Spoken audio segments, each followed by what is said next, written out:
আসসালামু আলাইকুম my viewers, welcome back to Anas cooking and blogs. আশা করছি সবাই ভালো আছেন। এই ছোট্ট ভিডিওতে আসলে কী নিয়ে কথা বলবো, বিশেষ করে রান্নার কথা তো নয়ই। শুধুমাত্র যেটা বলতে পারি সেটি হচ্ছে যে বাসায় যখন অতিথি আসে তখন মনটা আসলেই উৎফুল্ল থাকে। সেটা অতিথির সাথে অনেকদিন পর দেখা করার কারণেও হতে পারে, কিংবা যেহেতু আমরা এই ইট পাথরের শহরে খুব আলাদা আলাদা বা বিচ্ছিন্নভাবে আমরা থাকি, সেখানে সবাই একসাথে হলে ভালো লাগে। তো আমার বাসায় কদিন আগে আমার এক বোন এসেছিলেন।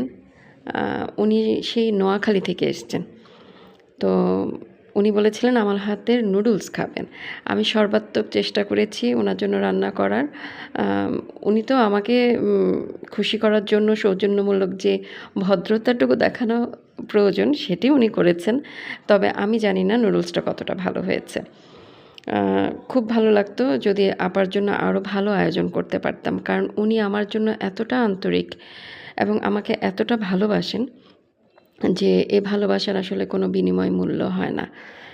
এই ভালোবাসার কোনো প্রতিদান হয় না। শুধু এটাই বলতে পারি যে আমি ওনাকে মন থেকে সম্মান করি এবং আজীবন করব। আর হচ্ছে দেখতেই পাচ্ছেন প্রচুর পরিমাণে মিষ্টি। খুব কষ্ট লেগেছে মিষ্টিগুলো দেখে, কারণ আমিও ডায়েট শুরু করেছি আর আমার বাসায় প্রচুর পরিমাণে মিষ্টি আসতে শুরু করেছে। একটা বক্স আপনাদের ভাইয়া এনেছিলেন, আর বাকিগুলো আপা এনেছেন এবং আমার খালাতো ভাইরা এনেছেন।